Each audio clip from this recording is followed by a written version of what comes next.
निर्भया।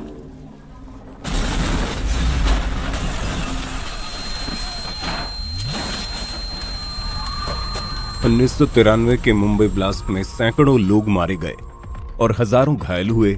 इस पूरे ब्लास्ट के पीछे का मास्टरमाइंड था दाऊद, भारत का सबसे बड़ा most wanted terrorist Dawood Ibrahim, जो इतने लोगों को जान से मारने के बाद भी तुरंत देश छोड़कर भागने में सफल हो गया। पिछले 28 सालों से वो भारत की पहुंच से बाहर है। दाऊद के बारे में भारत को लगभग सब कुछ पता है, या यूं कह लें कि भारत के पास उस इंसान के विषय में हर दिन की खबर है। फिर भी हमारे देश की खुफिया एजेंसीज ने खुद को आखिर क्यों रोक रखा है, और आखिर ऐसे क्या कारण हैं जिनकी वजह से अब भारत की दाऊद पर से पकड़ ढीली होती जा रही है, और क्यों ये बात अब बहुत मुश्किल लगने लगी है कि भारत एक दिन दाऊद को वापस लेकर आएगा और उसे उसके गुनाहों की सजा देगा। आज के वीडियो में हम आपको उन्हीं कारणों के बारे में बताने जा रहे हैं, तो बने रहिए हमारे साथ वीडियो के अंत तक। महाराष्ट्र के रत्नागिरी जिले के खैर गांव में 26 दिसंबर 1955 में पैदा हुए दाऊद का पूरा नाम शेख दाऊद इब्राहिम कासकर है। ये भी एक विडंबना ही है कि कानून की धज्जियां उड़ाने वाले दाऊद के पिता इब्राहिम कासकर पुलिस कांस्टेबल थे। 70 के दशक में दाऊद ने स्कूल छोड़कर अपराध की राह पकड़ ली। कुछ समय तक अंडरवर्ल्ड डॉन रहे। करीम लाला और हाजी मस्तान की गैंग का हिस्सा रहने के बाद 1980 के दशक तक वो अपना खुद का गिरोह बना चुका था। इसके बाद दाऊद का नाम मुंबई अपराध जगत में बहुत तेजी से उभरा। हफ्ता वसूली और फिरौती के बाद उसकी गतिविधियां फिल्म जगत, रियल एस्टेट, सट्टे और शेयर बाजार तक फैल गई। बताते हैं कि इस काम में सत्ता और पुलिस में कई स्तर पर संपर्कों ने उसकी मदद की। 1984 में दाऊद अपने 5 भाइयों और 3 बहनों के साथ दुबई चला गया। दुबई में उसका कारोबार और भी तेजी से फैला। इसके बाद दाऊद ने दुनिया के कई देशों में अपनी पैठ बना ली। उसके नेटवर्क को डी कंपनी कहा जाने लगा। फिर एक वक्त आया जब दाऊद को ये लगने लगा कि पुलिस और सत्ता से उसके समीकरण गड़बड़ा रहे हैं। खुद पर खतरा मंडराते देख उसने भारत हमेशा के लिए छोड़ने का फैसला कर लिया। तब तक दाऊद के संपर्क लश्कर तैयबा और अल-कायदा से भी हो गए थे। बाद में जब उसके खिलाफ अंतर्राष्ट्रीय दबाव बढ़ा तो वो दुबई छोड़कर ISI की पनाह में कराची आ गया। आज जब दाऊद के पते के बारे में बात होती है तो सिर्फ एक ही नाम जहन में आता है, वो है पाकिस्तान। जी हाँ, जानकारों के अनुसार दाऊद आज भी पाकिस्तान के कराची शहर में बड़े शान से अपनी जिंदगी एक बड़े अरबपति की तरह जी रहा है। इस बात को आप इस खबर से समझ सकते हैं कि कुछ वक्त पहले ब्रिटेन में दाऊद के करीब 40,000 करोड़ रुपए की संपत्ति को सीज किया गया है। इसीलिए आज दाऊद को दुनिया के सबसे अमीर अपराधियों में शुमार भी किया गया है, और उसकी ये अमीरी भी एक कारण है कि वो भारत की खुफिया एजेंसी से इतने सालों तक बचता रहा। और आज उसकी लाइव लोकेशन भी हमारे पास है, फिर भी हम उसका कुछ नहीं बिगाड़ सकते। ऐसा नहीं है कि हम दाऊद को पकड़ने का प्रयास ही नहीं कर रहे, लेकिन दाऊद के जाने के बाद देश में कई सरकारें आई, लेकिन किसी ने भी इस मुद्दे को इतने गौर से नहीं देखा। सारी सरकारों के इस उदासीन रवैये को देखकर लगता है कि कुछ लोग जानबूझकर नहीं चाहते कि दाऊद को भारत लाया जाए। ऐसी बातें इसलिए भी सही लगती हैं क्योंकि ऐसा माना जाता है कि जब दाऊद भारत में था तो उसका बहुत से नेताओं के साथ गहरा संबंध था। वही नेता जो कहीं ना कहीं इन सरकारों का भी अहम हिस्सा रहे होंगे, और अगर दाऊद को भारत लाया गया तो मुमकिन है उन बड़े नेताओं के काले चिट्ठे भी सामने आ जाएंगे। इसीलिए अगर एजेंसीज चाहे तो उन्हें पॉलिटिकल दबाव में आकर इस काम को ठप्प करना पड़ेगा।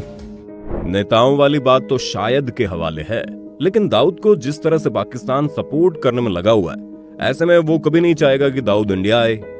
इस बात को अगर दूसरे तरीके से समझें तो दाऊद रॉ के लिए बहुत जरूरी इंसान है। बतौर अपराधी उसके पास कई ऐसे राज होंगे जो रॉ के हाथ आ जाने पर सुरक्षा एजेंसीज का काम बेहद आसान हो जाएगा। लेकिन वहीं दूसरी तरफ है पाकिस्तान की ISI, जिससे सिर्फ एक बात की पड़ी है कि वो कैसे रॉ के काम में दखल दे। इसलिए ISI ने खुद दाऊद को एक स्पेशल सिक्योरिटी दी हुई है, और इस पूरे काम में पाकिस्तान गवर्नमेंट का पूरा सपोर्ट है, क्योंकि अब उन्हें भी डर है कि अगर दाऊद इंडिया गया तो जो राज उसे पाकिस्तान और ISI के बारे में पता है वो सब दाऊद के साथ भारत चले जाएंगे, और पाकिस्तान ऐसा कभी होने नहीं देगा। इसलिए वो दाऊद की सुरक्षा के लिए कुछ भी कर देगा। ये पाकिस्तान की सिक्योरिटी ही एक तरह से मुख्य कारण बनी हुई है दाऊद को भारत ना ला पाने में, जो कि शायद हमेशा रहेगी। और भारत ये जानता है कि पाकिस्तान की मदद के बिना भारत के लिए काम बहुत ही ज्यादा मुश्किल है। ऐसा नहीं है कि इससे पहले भारत की तरफ से दाऊद को वापस लाने के लिए कोई ऑपरेशन नहीं किया गया। 9 मई 2005 को वो खास दिन था जब दाऊद की बेटी माहरूख का निकाह होने वाला था। पाक क्रिकेटर जावेद मियांदाद के बेटे जुनैद से। उसके बाद 23 जुलाई को दुबई के ग्रैंड हयात होटल में रिसेप्शन होना था। भारतीय खुफिया एजेंसीज को पता चल गया था कि दाऊद इस पार्टी में आएगा। वो कितने वक्त किस जगह होगा इसकी पूरी इंफॉर्मेशन जुटा ली गई थी। सबको पता था इससे अच्छा मौका अब नहीं मिलेगा दाऊद को टपकाने का। वहीं 1993 मुंबई ब्लास्ट के बाद छोटा राजन तब तक दाऊद की डी कंपनी छोड़ चुका था। अपना अलग गैंग खड़ा करके वो दाऊद का दुश्मन नंबर 1 बन गया था। ऐसे में इस ऑपरेशन में छोटा राजन की मदद ली गई। उसके भरोसेमंद 2 शार्प शूटर विकी मल्होत्रा और फरीद तनाशा पश्चिम बंगाल के 24 परगना इलाके से भारत में उनकी एंट्री कराई गई। फिर ट्रेनिंग दी गई। उन्हें पूरा प्लान बताया गया कि 23 जुलाई 2005 को दाऊद आखिरी सांस लेगा। शूटर्स के कागजात तैयार किए गए। दुबई की टिकट भी बुक करा दी गई। आईबी का ये पूरा ऑपरेशन खुफिया था। दिल्ली के कुछ जिम्मेदार लोगों के अलावा इसकी खबर किसी को नहीं थी। प्लान अपने आखिरी दौर में था। दिल्ली में एक शाम अजीत डोभाल उन शार्प शूटर्स के साथ मीटिंग में थे। उनसे होटल की लोकेशन डिस्कस कर रहे थे कि किसकी तैनाती कहाँ होगी। उसी वक्त मुंबई पुलिस क्राइम ब्रांच की टीम वहां पहुंच गई। उनका ये कहना था कि ये दोनों आदमी मुंबई पुलिस के लिए मोस्ट वांटेड लिस्ट में आते हैं, इसलिए वो इन्हें नहीं छोड़ सकते। और फिर राजन गैंग के दोनों आदमी अरेस्ट हो गए। अजीत डोभाल ने पुलिस वालों को समझाया, लेकिन डिप्टी कमिश्नर धनंजय कमलाकर जिद पकड़े थे कि वो दोनों को अरेस्ट करके मुंबई ले गए।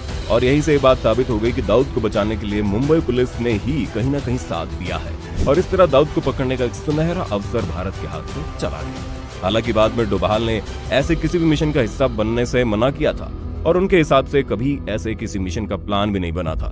दाऊद आज सिर्फ भारत के लिए नहीं बल्कि अमेरिका और ब्रिटेन के लिए भी उतना ही बड़ा अपराधी है। अमेरिका ने भी उसे अपने यहाँ के मोस्ट वांटेड टेररिस्ट की लिस्ट में रखा है। दूसरी तरफ ब्रिटेन ने पहले उसकी संपत्तियों पर बैन लगाकर अपने यहाँ फैले हुए गैर कानूनी धंधों के खिलाफ कड़ी कार्रवाई करनी शुरू कर दी है। लेकिन फिर भी सवाल वही उठता है कि जब दाऊद अमेरिका की मोस्ट वांटेड लिस्ट में है तो अमेरिका की इतनी बड़ी खुफिया एजेंसियां किस बात का इंतजार कर रही हैं, जबकि सबको पता है कि दाऊद कहाँ है। जितनी शिद्दत उन्होंने अलकायदा के आतंकियों के खिलाफ दिखाई थी उतनी ही यहाँ दिखाई जाए तो शायद दाऊद का पकड़ा जाना बेहद आसान हो सकता है। वैसे कि आपको पता है एक वक्त दाऊद खुद भारत आकर सरेंडर करना चाहता था। इसके लिए उसने भारत के प्रसिद्ध वकील राम जेठमलानी से बात भी की थी कि वो इसी शर्त पर भारत आएगा कि वो उसका केस लड़े। साथ ही ये शर्त भी थी कि उसके पुराने केस बंद कर दिए जाएं, सिर्फ उस पर मुंबई ब्लास्ट का ही केस चले और उसके सरेंडर करते ही उसे बेल भी दे दी जाए।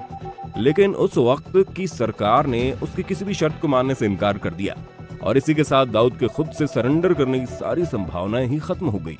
अब इन सारी बातों को गौर से देखें तो अब दाऊद उस स्थिति में आ चुका है कि वो भारत के मोस्ट वांटेड लिस्ट में तो रहेगा ही, लेकिन शायद भारत उसे कभी हिरासत में ले पाएगा। आपकी इस बारे में क्या राय है? कि आपकी नजरों में ऐसा कोई विकल्प है जिससे भारत दाऊद को पकड़कर भारत ला सकता है? आपको क्या लगता है भारत को क्या करना चाहिए? अपनी राय हमें कमेंट में देना। अगर आज की वीडियो पसंद आई हो तो लाइक करने के साथ अपने दोस्तों और रिश्तेदारों के साथ शेयर कर देना।